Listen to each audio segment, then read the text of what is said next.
Good morning. कैसे हो आप लोग? सही होंगे और होना भी चाहिए। चलिए आज कुछ बातें शेयर करते हैं। मुझे भी पता नहीं है कि बोलना क्या है, लेकिन कुछ तो बोल देंगे।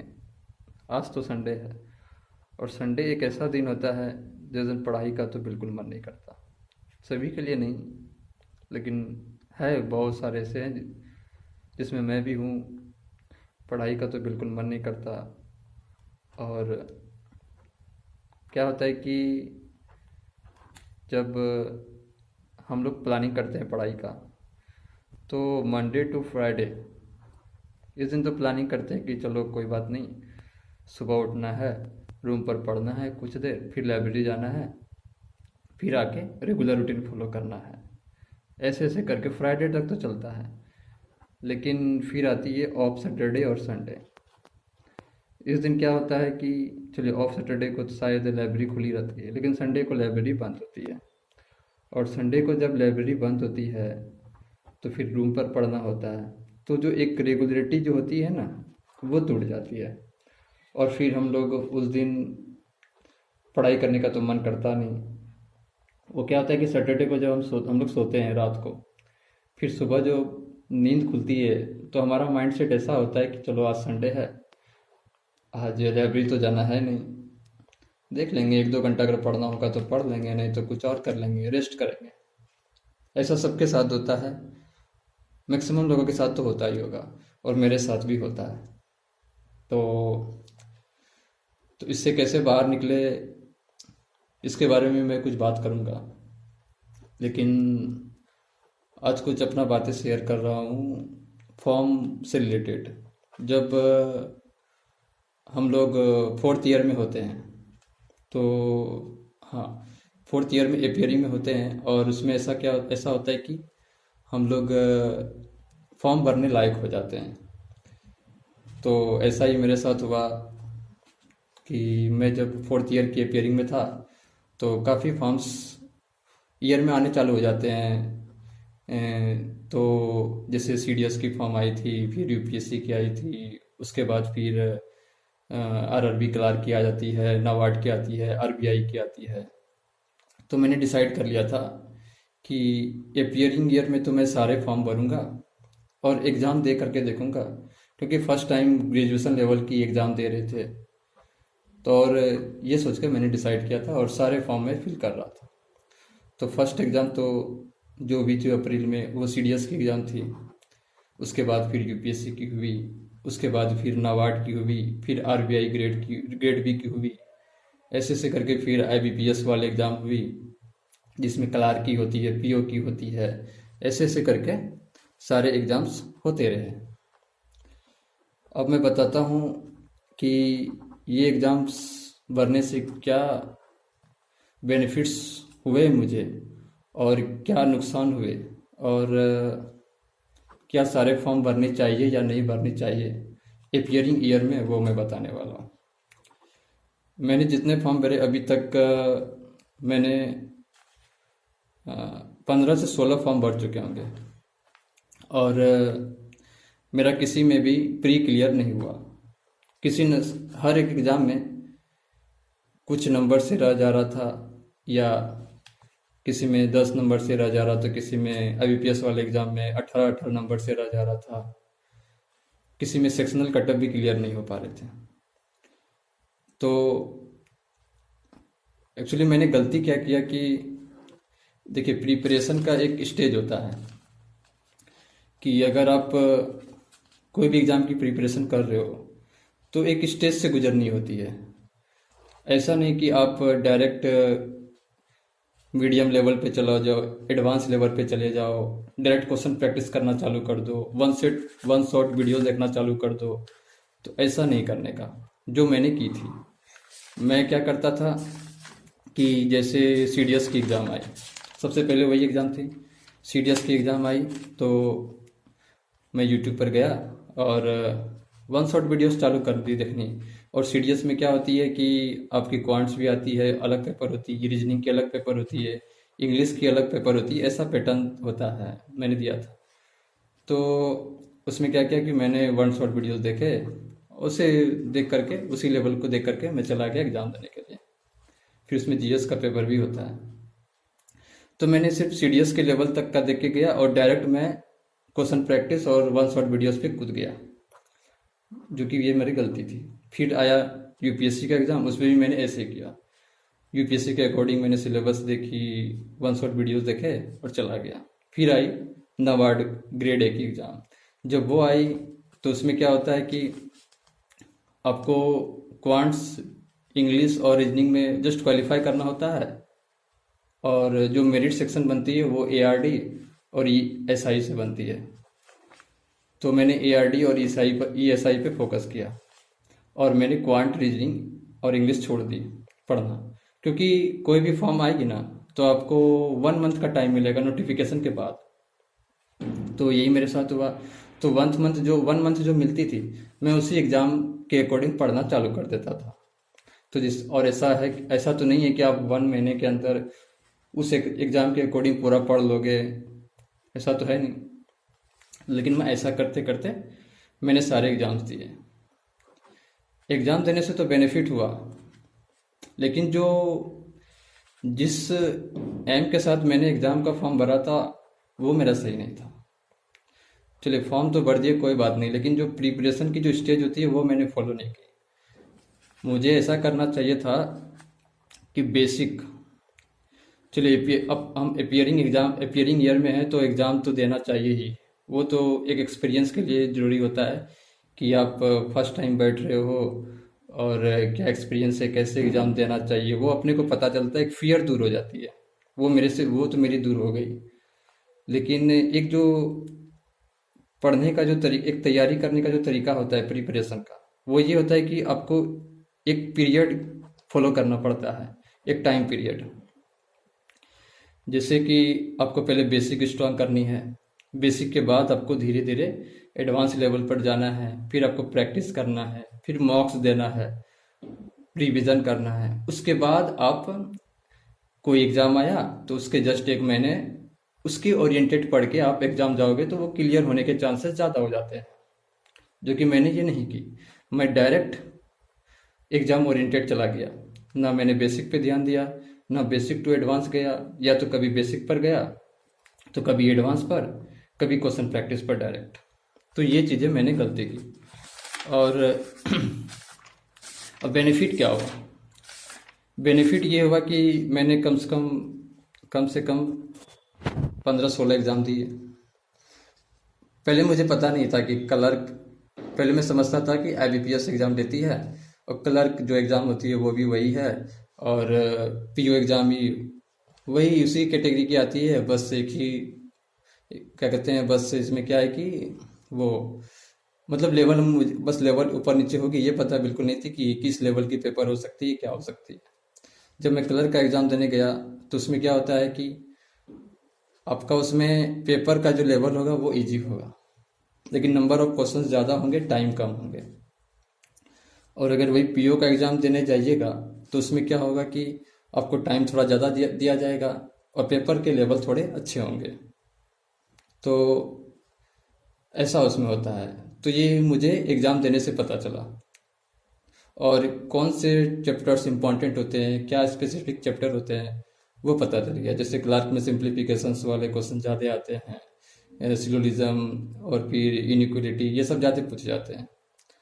तो ये सब चीज़ें आपको पता चल जाएगा। इससे क्या होगा कि एक बंदा है जो कि मान लेते हैं वो बेसिक टू एडवांस जा रहा है, लेकिन उसने डिसाइड किया है कि 1 ईयर मैं ये प्रिपरेशन में दूंगा और उसके बाद मैं डायरेक्ट फॉर्म फिल करूंगा अगले साल, और मैं डायरेक्ट उसी में बैठूंगा। और एक आप हैं कि आपने डिसाइड कर लिया कि प्रिपरेशन करना है, ठीक है, लेकिन आपने ये डिसाइड किया कि मैं फॉर्म फिल अपियरिंग ईयर में ही करूंगा और सारे फॉर्म फिल करूंगा, लेकिन मैं बेसिक टू एडवांस जाऊंगा, जो कि मैं नहीं गया था। और जैसे मैं ये वाला पीरियड, बेसिक टू एडवांस वाला पीरियड, एक प्रिपरेशन की जो पीरियड होती है वो मैं अचीव करने के बाद मैं एग्ज़ाम ओरिएंटेड मैं करूँगा। तो इसमें आपके ज़्यादा चांसेस है कि आप अपियरिंग ईयर में लास्ट वाले कोई ना कोई एग्ज़ाम आप निकाल लोगे, चांसेस ज़्यादा हो जाते हैं एज़ कम्पेयर टू वो जो कि अगले साल फॉर्म भरने वाले हैं। अगर बाई चांस नहीं होता है क्योंकि कंपटीशन ज़्यादा है, अगर नहीं होता है फिर भी आप अगले साल जो उस साल आपके चांसेस ज़्यादा हो जाते हैं उसके कंपैरिजन में, क्योंकि वो ना जो बंदा क्या कहते हैं डायरेक्ट एग्जाम में बैठने वाला है। देखिए मॉक्स सभी लोग देते हैं, लेकिन जो एक रियल एग्जाम का जो फियर होता है ना, वो मॉक से काफ़ी डिफरेंट होता है। जो मैंने ऑब्जर्व की, मैंने भी मॉक्स दिए थे, लेकिन जो रियल एग्जाम की जो फियर होती है ना वो अलग होती है। तो आप एक एडवांटेज में रहोगे कि आपकी फियर तो दूर चले जाएगी, प्लस आपको एक्सपीरियंस हो जाएगा, प्लस आपको हो जाएगा कि पहले कौन से क्वेश्चन करने हैं कौन से क्वेश्चन नहीं करने हैं।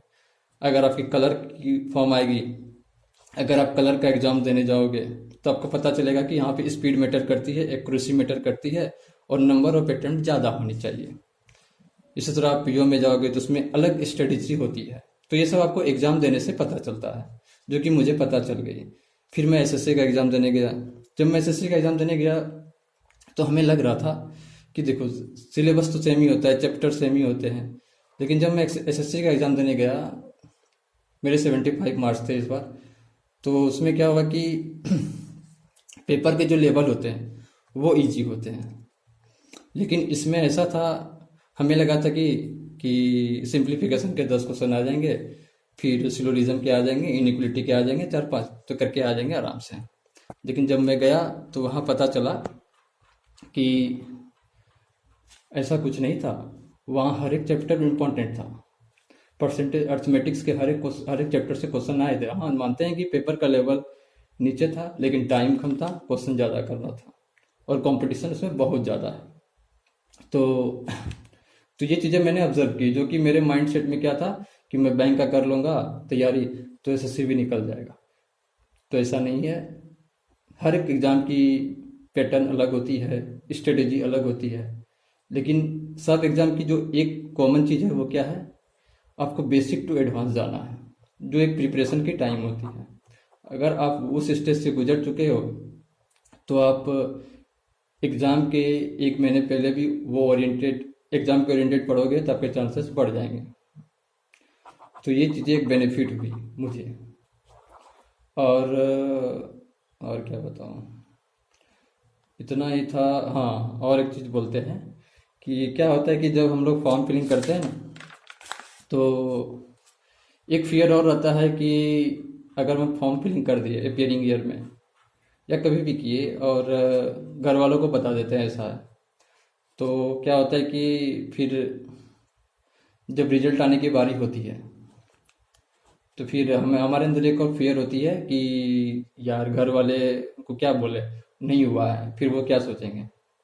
देखिए वो पेरेंट्स है, वो कभी आपके बारे में गलत तो सोचेंगे नहीं, नहीं हुआ तो वो बोल देंगे कि कोई बात नहीं अगले साल कर ले। और पेरेंट्स को बताना भी चाहिए, कोई चीज़ छुपाना नहीं चाहिए। अगर आप फॉर्म फिल कर रहे हो नहीं हो रहा है तो कोई बात नहीं, अगले साल हो जाएगा, ऐसा वो बोल देंगे आपको। तो उसके डर से ये नहीं करना है कि फॉर्म फिल करना ही नहीं है। बहुत लोग होते हैं जो कि इसी डर की वजह से फॉर्म फिल नहीं करते हैं कि लोग क्या सोचेंगे, घर वाले क्या सोचेंगे। चलिए घर वाले तो कभी आपके बारे में बुरा तो सोचेगा नहीं, वो हमेशा आपका सपोर्ट ही करेगा। आपके पेरेंट्स तो हमेशा सपोर्ट ही करेंगे, बस वो वेट करेंगे। हाँ, एक चीज़ें पेरेंट्स में ये होती है कि जो आप फॉर्म फिल कर रहे हो कोई भी गवर्नमेंट जॉब की, वो चीज़ें वो किसी और से शेयर कर देते हैं। देखिए पेरेंट्स है, उनको वो चीज़ शेयर करने में अच्छी लगती है, क्योंकि उसे एक अच्छा फील होता है कि उसके बच्चे ने किसी का फॉर्म फिल करा है, क्या पता उसमें हो जाए, तो उसे एक गर्व वाला महसूस होता है। फिर आप उन चीज़ को लेकर के टेंशन में चले जाते हो कि मतलब दूसरों को बता दिया है, वो लोग क्या सोचेंगे। मैं तो यही बोलूँगा, दूसरों के बारे में तो सोचिए ही मत, अपना पेरेंट्स तक रहिए, सही है। आप अच्छा करो या बुरा करो, आप अच्छा करोगे तो फिर भी वो दूसरे आपके बारे में गलत ही सोचेंगे। आप अच्छा करोगे फिर भी वो गलत सोचेंगे। अगर आपका जॉब लग जाएगा तो सोचेगा कि डोनेशन देके जॉब लिया होगा। ऐसे ऐसे बात होती है, समाज ऐसा ही है, क्या करें। इसीलिए आप अपना माइंड सेट ऐसा तैयार कीजिए कि ये सब चीज़ों को आप झेल सके। इन सब चीज़ों से भागना नहीं है, बल्कि आपको माइंड सेट को तैयार करना है।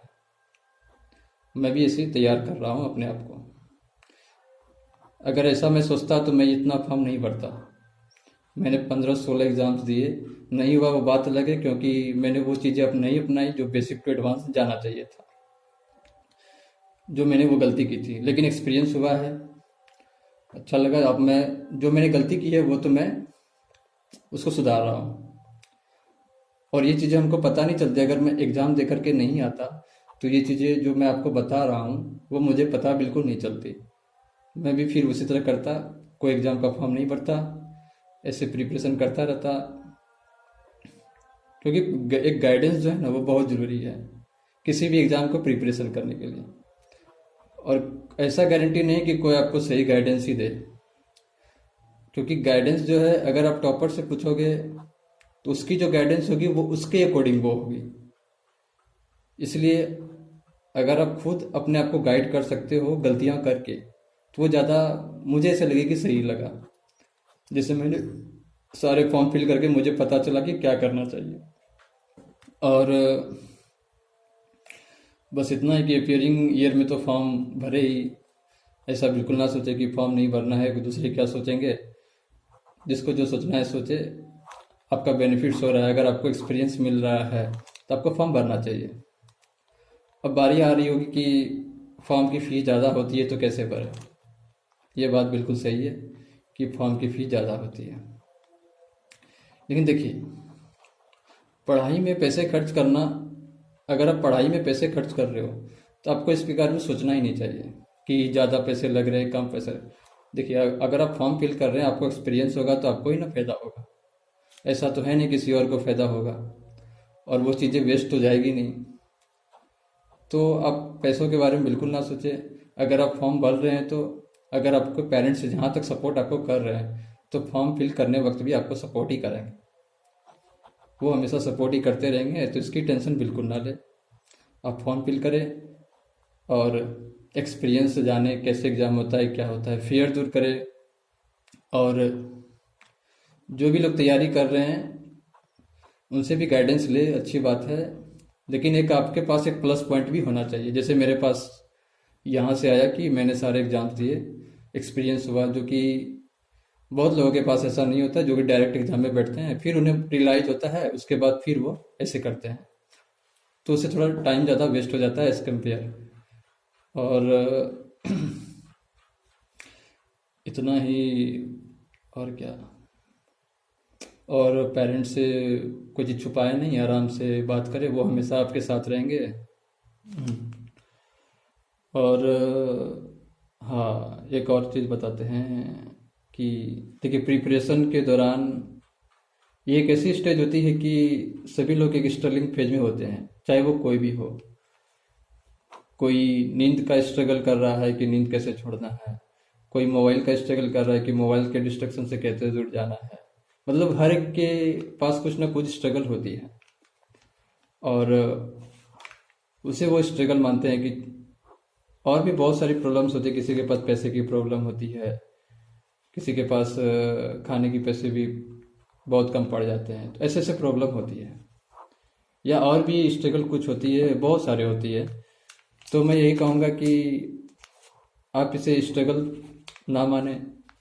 जैसे कि जैसे कि एग्जांपल देते हैं आपको कि मैं जब मैं महाभारत देख रहा था ना, तो वहाँ क्या हुआ था कि कंस जो है, कंस की बहन देवकी और वासुदेव, कंस क्या करता है कि वो अपनी बहन और वासुदेव दोनों को जेल में डाल देता है ताकि उसका 8वां पुत्र को मार दे। और ये बातें जब देवकी को पता चलती है कि उसका 8वां पुत्र मारा जाएगा, तो वो सोचती थी कि कितना स्ट्रगल, कितना दुख भरी जिंदगी है कि हमारे सामने हमारे बेटे का वो मृत्यु कर दिया जाएगा। तो वासुदेव जी बोलते हैं कि ये जो स्ट्रगल है ये स्ट्रगल नहीं है, इसे एक अपॉर्चुनिटीज की तरह लो, क्योंकि हमारा जो 8वां पुत्र होगा वो इस कंस का वध करके लोगों को कंस से मुक्त करेगा। तो उस सिचुएशन में उन्होंने उस स्ट्रगल को एक अपॉर्चुनिटीज की तरह समझा। तो यही मैं कहूँगा कि आपके लाइफ में जो भी अभी स्ट्रगल चल रही है, उसे आप एक अपॉर्चुनिटीज़ की तरह माने और उस पर काम करें। आप डेफिनेटली आगे बढ़ोगे, कोई नहीं आपको रोक सकता। आप मेहनत करो, सब चीज़ मेहनत पे डिपेंड है। रिजल्ट ओरिएंटेड मेहनत करो, बस इतना ही। और और अपनी खुद की स्ट्रेटेजी बनाइए, गाइडेंस भी लीजिए, लेकिन खुद की स्ट्रेटेजीज बनाइए ताकि आप जल्दी से सक्सेस हो सके। और और अपने आसपास एक अच्छी इन्वायरमेंट क्रिएट कीजिए। इन्वायरमेंट का क्या होता है कि जैसे हम लोग अभी क्या कर रहे हैं कि कोई भी होगा, कोई रूम घर में तैयारी कर रहा होगा, लेकिन बहुत लोग होंगे जो बाहर रह करके तैयारी कर रहे होंगे। या तो वो कोचिंग लेकर के तैयारी कर रहे होंगे, या वो रूम लेकर के तैयारी कर रहे होंगे और लाइब्रेरी जा रहे होंगे। तो प्रिपरेशन के दौरान ये होता है कि हम जिस जगह पे रहते हैं उस जगह के इन्वायरमेंट को अपना लेते हैं और उसे ही अपना रियल इन्वायरमेंट मानते हैं। और फिर हम ढूंढते हैं मोटिवेशन, कि हमें मोटिवेशन नहीं मिल रही पढ़ने के लिए, ऐसा होता है। और फिर हम लोग यूट्यूब पर जाते हैं, वीडियोस देखते हैं। यूपीएससी वाले होंगे तो वो काफिला वाला वीडियो देखेंगे, बैंक वाले होंगे तो वो बैंक का वीडियो देखेंगे, एसएससी वाले होंगे तो वो इनकम टैक्स ऑफिसर वगैरह इस ऐसे करके, सीडीएस वाले होंगे तो वो अलग ही वीडियो देखेंगे और उससे मोटिवेट होंगे। जबकि रियल मोटिवेशन अगर आपको ढूंढना है तो आप सोचिए कि आप तैयारी क्यों कर रहे हैं। लेकिन ये चीज़ें माइंड में नहीं आती हैं। जब आप उस इन्वायरमेंट जहाँ आप रह रहे हो उसे अपना मान लेते हो तो ये सब चीज़ माइंड में आती ही नहीं कि हम किस इन्वायरमेंट से आ रहे हैं, हमारे घर का इन्वायरमेंट क्या है, वहाँ की कंडीशन क्या है, वो चीज़ हम सोचते ही नहीं है। फिर हम लोग डिसाइड करते हैं जब हमारा टाइम वेस्ट हो जाता है या थोड़ा स्ट्रेस में चले जाते हैं तो हम लोग डिसाइड क्या करते हैं कि घर जाते हैं, फिर घर से घूम के आते हैं। ऐसा क्यों करते हैं? क्योंकि हम रियल इन्वायरमेंट को पहचानते हैं घर जाके कि एक्चुअली में इन्वायरमेंट क्या है, फिर हमको वहाँ से रियल मोटिवेशन मिलती है। तो मैं यही कहूँगा कि अपना जो रियल इन्वायरमेंट है उसे तो बिल्कुल ना भूलें। मानते हैं कि हमारा माइंड हमारा ऐसा है कि वो भूल जाता है टाइम के हिसाब से। जैसे हम घर से वापस यहाँ आएंगे तो फिर भूल जाएंगे। तो आप अपना माइंड सेट को ऐसा तैयार करें कि जो रियल इन्वायरमेंट है, क्या कंडीशन है आपकी घर की, कैसे वहाँ के इन्वायरमेंट से आप यहाँ पर आए हो, वो सब चीज़ें आपको याद रखनी चाहिए। और बस इतना ही। और कुछ सोच के नहीं आए थे कि क्या बोलना है, बस जो जो निकल रहा है वो बोल दे रहे हैं। और क्या बोले, हाँ, इन्वायरमेंट से याद आया कि हाँ, एक न्यूज़ अभी चल रही थी ना, तो उसके बारे में थोड़ा बोल देते हैं। थोड़ा लगता है लंबा हो जाएगा वीडियो, लेकिन बोल देते हैं। हमको ऐसा लगा कि बोल देना चाहिए। वो एक न्यूज़ आई थी कि हाँ, हमारा, देखिए क्या है कि हमारा जो देश है ना, वो उसमें बहुत सारे जो पार्ट्स हैं, हमारे स्टेट्स, हमारे देश के ये पार्ट्स हैं स्टेट्स। और हर एक स्टेट की अच्छाइयाँ तो होती ही है, लेकिन कुछ कमियां भी होती है। लेकिन कुछ लोग ऐसे होते हैं जो कि इन्हीं कमियों को लेकर के ट्रोल करते हैं और सोशल मीडिया पे डाल देते हैं कि ये स्टेट में ये कमी है, ऐसा है, ऐसा है। तो देखिए क्या होता है कि जैसे एक माँ होती है, माँ को, और उनके बच्चे हैं, माँ को पता होती है कि उनके बच्चे के अंदर क्या कमियां हैं और क्या अच्छाइयाँ हैं। लेकिन वो माँ कभी अपने बच्चों के कमियों के बारे में इस तरह से दूसरों को नहीं सुनाएगी। उसी तरह से आप माँ को देश मान लो और बच्चों को स्टेट मान लो। और अगर कोई बाहर नहीं, अगर कोई आकर के उनके बच्चों को ट्रोल करे कि ये कमियां है, ये है, और ट्रोल करना चालू कर दे कूल बनने के चक्कर में, तो उनसे तो माँ का ही इंसल्ट हुआ, मतलब अपने देश का इंसल्ट हुआ। तो हमारा माइंड सेट ऐसा होना चाहिए कि हमें ये देखना चाहिए कि अगर उन स्टेट्स में कमी है तो वो किन रीजन्स के वजह से कमी हुई है और उनको बाहर निकालने के लिए क्या करना पड़ेगा। ये हमारा माइंड सेट होना चाहिए। अगर ऐसा माइंड सेट होगा तो हमारा देश ऑटोमेटिक आगे बढ़ेगा। क्योंकि हमारा देश का जो फ्यूचर है वो हमारे सोच पर है। अगर हमारा सोच ऐसा हो जाए कि उन कमियों को दूर करके उन्हें अच्छे करे, तो ऑटोमेटिक देश का तो डेवलपमेंट होगा ही। तो ऐसा सोच हमारा माइंडसेट होना चाहिए। एक्चुअली जिन्होंने ये भी जो भी चीज़ें न्यूज़ पर, ये सोशल मीडिया पर डाला बोला, तो गलती उनका भी नहीं है, उनके इन्वायरमेंट का गलती है। एक्चुअली वो जिस इन्वायरमेंट में रह रही होगी वहाँ के लिए ये चीज़ें उनके लिए कूल होगी। वो अगर वहाँ वो चीज़ ये चीज़ें वहाँ पर वो एक्सप्रेस करती तो उसे क्या कहते हैं, उसे बेस्ट वर्जन माना जाता। लेकिन जब ये बातें अदर इन्वायरमेंट में जब पहुंची, जैसे और जगह पे पहुंची सोशल मीडिया के थ्रू, तो उसे रियलाइज हुआ कि जो उसने कहा वो चीज़ें सही नहीं थी। तो मैं यही कहूँगा कि माइंड सेट बहुत ज़रूरी है चेंज करना, और एक्सप्लोर करना भी बहुत ज़रूरी है। आप बाहर जाओगे, एक्सप्लोर करोगे, तो आपको रियल दुनिया पता चलेगी। आप जिस इन्वायरमेंट को रियल मानते हो, एक्चुअली में वो रियल है कि नहीं, वो आपको दूसरे इन्वायरमेंट में जाके पता चलेगा। जैसे आप अभी स्ट्रगल कर रहे हो, आपको लग रहा है कि मैं बहुत स्ट्रगल कर रहा हूँ, मुझे भी लगता है, लेकिन जब आप बाहर जाओगे तो बहुत सारे ऐसे हैं जो आपसे भी खराब कंडीशन में जी रहे हैं और खुश हैं। तो ऐसा बिल्कुल ना सोचे, एक अपॉर्चुनिटीज की तरह समझे, एक अच्छे इंसान बने, देश के अपना माइंड सेट चेंज करे, ताकि हमारा देश का विकास हो, डेवलपमेंट हो। देश के पार्ट को, किसी भी पार्ट को ट्रोल ना करे। आर्टिकल 1 कहता है कि हमारा जो देश है उसमें से ये सारे स्टेट्स है, ये सब पार्ट्स है। तो ऐसा नहीं कि आपको आर्टिकल 19 का पूरा एकदम फ्रीडम ऑफ स्पीच एकदम यूज कर ही लेना है। आपको पता भी होना चाहिए कि ये एक एब्सोल्यूट राइट है। एब्सोल्यूट राइट नहीं है, मतलब इसमें भी रीजनेबल रिस्ट्रिक्शंस हैं। लेकिन लोग बहुत ऐसे कर देते हैं, उनको कूल बनने के चक्कर में ऐसा कर देते हैं। तो कोई बात नहीं, उनको रियलाइज हो जाता है फिर बाद में। बस यही बोलना था, और क्या, बस इतना ही काफ़ी ज़्यादा हो जाएगा। नहीं तो और कोई टॉपिक याद आ गया तो फिर उसके बारे में बोलने लगे तो और लंबा चला जाएगा। अगर यहाँ तक आप, बस ये कहूँगा कि पढ़ते रहिए, टेंशन ना ले, पढ़ाई करते रहिए, और जो भी फॉर्म आए अपियरिंग ईयर में तो भरने की कोशिश करें, एक्सपीरियंस ले, और लोगों से बेहतर बनने की कोशिश करें, क्योंकि ये कंपटीशन का ज़माना है। ऐसा नहीं है कि आप तैयारी करो और आपका हो ही जाए, क्योंकि कोई और होगा जो आपसे भी ज़्यादा मेहनत किया होगा। क्योंकि हर एक एग्ज़ाम की अलग अलग लेवल होती है। जैसे एसएससी में 35 लाख स्टूडेंट बैठते हैं, यूपीएससी में 10 लाख बैठते हैं, आईबीपीएस में अलग, हर एक एग्ज़ाम का अलग अलग लेवल होता है।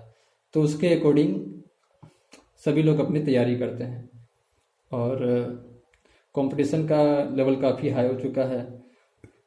तो डीमोटिवेट मत होइए, बस मेहनत करते रहिए, एक तरीके से मेहनत कीजिए, और जो भी गलतियां हो रही है उसको सुधारने की कोशिश करें।